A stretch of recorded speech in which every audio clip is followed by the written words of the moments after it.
What's up guys? Magandang hapon. So, for today's video, tamang linis muna kami ng aking anak. Dumating yung aking anak, yung pangalawa kong anak mo. So, tinulungan niya ako sa paglilinis nito ng sobrang kalat ng aming bahay. No? So, marami akong pinapatatapon ng gamit. Kasi mapapansin nyo, ay natapos na natin itong area na ito. So, yan o. Kita nyo yung area na yan mga boss. Na palitadahan na natin paikot yung beam niyan. Okay, right. So, yung nakikita nyo mayroong na tipak doon sa taas, chiniping ko siya kasi nga bukol yan mga boss. So, kailangan ko chipingin tapos sasahin. I-skim coat ko na lang. So, nadali ko na yan mga boss. So, pintura na lang ang kulang yan mga bossing. Yan, kita nyo naman. So, maganda na siya. Tapos, itong divider na itong lagayan ng TV ay sobrang dumi ito mga boss. So, nilinis ko ngayon, pinupunasan ko, mayroong tabo sa baba, mayroong basahan. Kasi yung TV, yung dalawa kong TV na flat screen ay sira yan, ay kailangan ko pang ayusin. So sira yung backlight. So ngayong araw na ito ay buong maghapon na naglinis ako ng bahay kasi tapos na ako maggawa dito sa portion na ito, itong area na ito. Tapos na ako dito. Okay, so pintura na lang yan. Pinapatanggal ko naman yun nandito sa looban namin. So ito yung magiging kwarto ko, gawin yung master bedroom ito. So itong pader na ito, titibagin ko ito mga boss. Tapos, makita nyo naman sobrang dami ng kalat to. Okay, so ngayon, bawas ako ng mga gamit dito. Itong mga kuha na ito, baka tatapong ko na ito lahat. So, ipapatapong ko na ito. Tapos, natanggalin ko na yung mga damit niyan. Ayan yung aking malita. So, ayan yung aking anak na nag-birthday nung 18 years old. Ngayon, ay 19 years old na siya. Matigas na yung ulo, no? So, by next week, itong darating na next week, mga boss, kung makikita nyo, yung beam na yan, tsaka yung kulom, yung poste, yan yung ating gagawin next week. So, ito yung project natin kasi. Wala pang palitada ito. Yan. So, titibagin ko itong pader na ito, kasi dati itong CR. So, tinatransfer ko yung CR doon sa, malapit doon sa may bukana. Okay? Sa may entrance. So, doon ko tinatransfer. So, titibagin ko ito kasi gagawin ko itong master bedroom, mga busing. Ayan. So, sinadya ko talaga itong gawing master bedroom para malaki yung room namin. Itong area naman na ito ay ipapasarado ko ito. Lalagyan ko ito ng hollow blocks. So, meron pa itong asintada dito. So, kita nyo naman, napakakalat. Tinatanggal ko yun. So, yung mga gamit ko, sobrang dumi. At sobrang, walang nag-aasikaso. Kung siguro, kung hindi pa ako umuwi talaga, hindi talaga makuha. So, ngayon pinupunasan ko ito mga busing. Kaya kita nyo, medyo okay na. Kasi ang gagawin ko nito, i-repaint ko na lang ito. Sabi ng anak ko, sirain ko na daw. Kalasin ko na daw. Sayang naman. May sentimental value ito mga boss. Itong divider na ito, patungan ng TV. Dati kasi nabili ko yan. I think parang hulugan pa nga. Nakuha ko yata ng hulugan ito dati sa mga naglalako dito sa aming village. So, medyo matagal na sa akin yan. So, tara, punta tayo sa taas. Pasilip-pusin nyo yung taas. So, ito yung aming hagdanan dito. Medyo mataas pa ito kasi kulang pa sa step. Kahapon, ito yung ginawa ko. Naripokadahan ko yan kasi ready to plastering na yan mga busing. So, ito nandumi. Sobrang kalat. Kanina, talagang inisa-isa namin yan. Kita nyo yung lahat ng mga gamit to. Pinaseparate ko na kasi nakita ko hindi ko gusto yung ang kalat kasi. So, nagalit ako kanina mga busing kasi yung aking sapatos na Converge, napakatagal na ito, 2015, hindi ko pa nagagamit. Nakita ko nagkaroon ng mancha. Mabuti hindi nangat-ngat ng daga, original na Converge ko yan. So, 6 years ago na yan mga busing, hindi ko pa nasusuot yan. Nakalagay sa malita, ang nangyari ay napabayaan lang. Kita nyo naman yung kalat dito. So, ito yung taas. So, pababa ko na itong basura dito. So, yung mga bakal ko, kasi ready to third floor na ako mga busing, iangat ko na ito kasi mapapansin nyo medyo mababa pa yung bubong na yan. Okay, ito yung ginawa kong kwarto-kwarto sa taas para doon sa mga para doon sa anak ko kasi nga wala naman sila dito, hindi na uwi. So yung mga forma hindi ko muna pinatatapon kasi gagamitin pa natin yan mga boss. So yung speaker ko inakit ko nga dito, bali dalawa ito, ayan. So yung mga sounds ko dito, ayan. Tapos may mga kahoy, may mga wiring pa, hindi pa ako tapos. So sobrang kalat, ang dami ko pang project na gagawin. Ang main project ko mga boss ay mag-plastering muna ako ng mga beam kwarto. No? So, yan siya. Oh. Bumaba na tayo ulit. Kasi nadali ko na dito yung paikot na yan. So, tara, samahan nyo ako. Maglinis tayo. Tamang linis. Papakyat ko na muna to pansamantala itong mga divider na ito. Itong mga Durabox na ito. Ipapakyat ko muna to. Tatanggalan natin ang damit. Parang wala na naman ata yung anak ko. Tinakasan na naman yata ako. So, para pag gumawa tayo dito sa mga beam na yun, magpa-plastering tayo. Walang abala. So, ayun na ayaw ko yung nagtatrabaho ako na yung palipat-lipat na mga gamit. So, gusto ko, ang nililipat ko lang yung tungtungan ito. Okay? So, ito yung TV ko. Paparepair. Mamaya, bukas or something the next day or next week. Pag hindi ako busy, ako magre-repair niya kasi marunong naman ako mag-repair.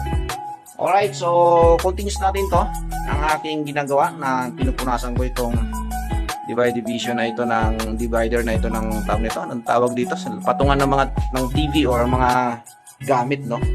So tara, samahan nyo ako at punas-punasan natin. Sayang, medyo may sira na ito dito pero kulang lang sa repair. I-repair lang natin to mga boss. Okay, tapos i-repaint natin.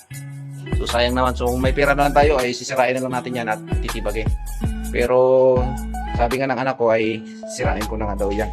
Pero hindi ko muna sisirain mga boss kasi wala akong mapagpatungan ng TV. Okay, so pwede naman siguro i-modify ko to, putulin ko na ito dito. Ito na lang magiging patungan niya. Okay, meron akong keyboard dito kasi dati may computer ako nandun sa taas. At mayroon akong laptop. So tara, subukan nating linis-linisin. Kunwari, no? Tayo yung maglilinis para hindi tayo hindi tayo maboring, you know, kasi pagdating sa hapon ako ay nabuboring. So tara, samahan nyo ako, linisin natin yan mga boss. Medyo madumi talaga siya, so kailangan natin linisin yan. Yan, tara, let's go.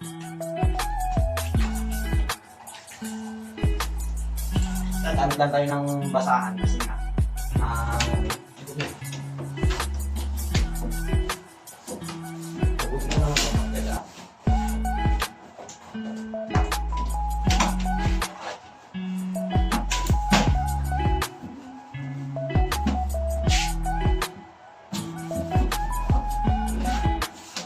varnish na ito eh.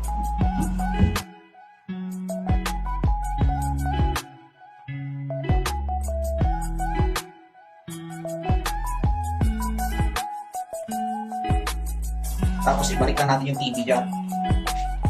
So, meron yung TV dito. Okay, dalawa kasi yung TV na ito.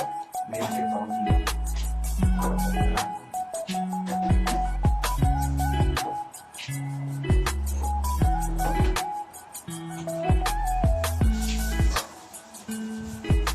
Oh, wala na. Halos na nakgat na ng tagal. Dulo. So, wala na natin yan.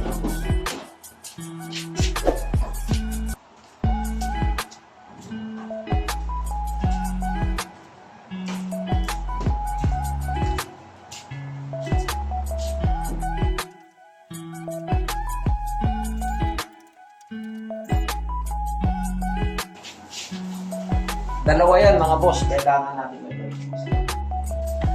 So ito yung isa.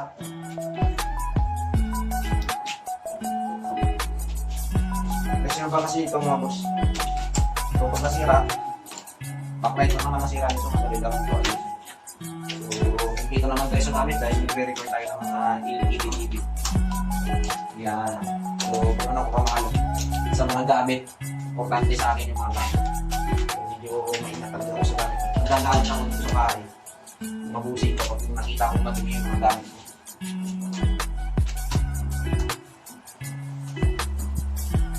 Masilan ako magdala sa gamit ko.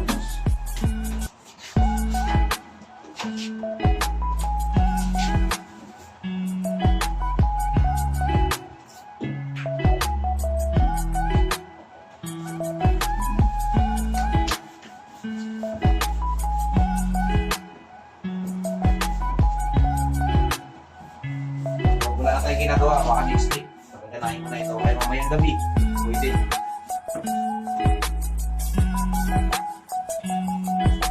Yung bang box nito nasaan? Yung TV na to, hindi mo may box mo. Sabi nyo sira? Ha? nyo sira? Yung box nito? Di ba may box na nito nakamuli sa YouTube? Sira na? Bakit nasira?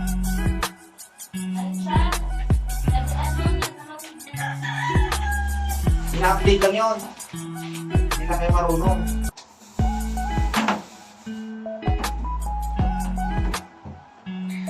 Ina-update lang yun.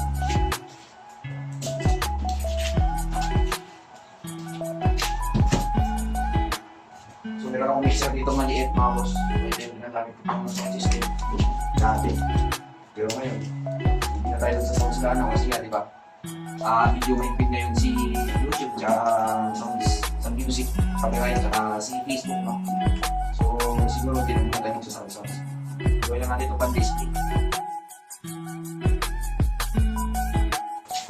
Matagal na itong DVD ko na ito mga busing o buhay pa. Nakana pa ito, di ba? DVD.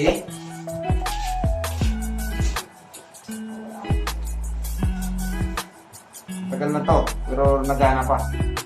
Kasi bago ako umalis papunta ng Saudi, mga boss, nagana pa ito mga. Ito naman yung aking equalizer. So, mapapansin yung equalizer ko, nagana rin yung mga boss. So, matagal ko lang hindi napapagana ito ngayon.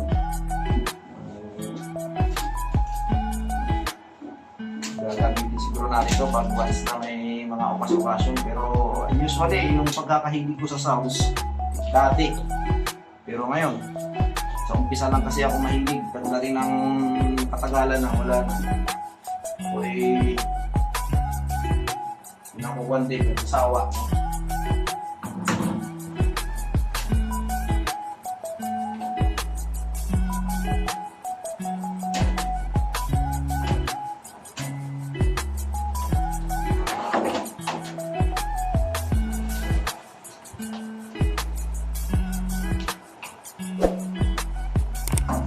Hindi na kasi uso ngayon yung DVD mga boss. Ang uso ngayon ay cellphone na.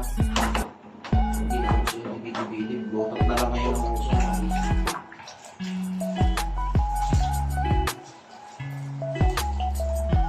Yan ay napag-iwanan na yung tawag nito, yung mga ganyan DVD. So, yun nga mga busing, no? Hanggang dito na lang muna yung ating video kasi sobrang haba kapag i-vlog natin at i-record natin. Ay sobrang napakatagal ng video na ito kasi napakarami nga naming linisin. Yan, kung mapapansin nyo, nakatambak pa nga yung mga pano. So, kailangan kong ilagay sa ayos. Pati ito, hindi pa nalilinis. Jo! Ano na to? Mamaya na yan, kakalikutin mo. So, yan mga boss. So, hanggang dito lang muna yung aking vlog mga busing. Ingat kayo pala. Maraming salamat sa patuloy na pag-support sa aking YouTube channel. And please subscribe ha. Don't forget subscribe sa aking YouTube channel. At paki-hit yung notification bell para maging updated kayo sa mga more update ko dito sa aking channel. And please follow sa aking Facebook page, Boss Dave. Same lang din sa aking pangalan dito sa aking YouTube. Ingat kayo palagi mga boss. God bless everyone. Bye-bye.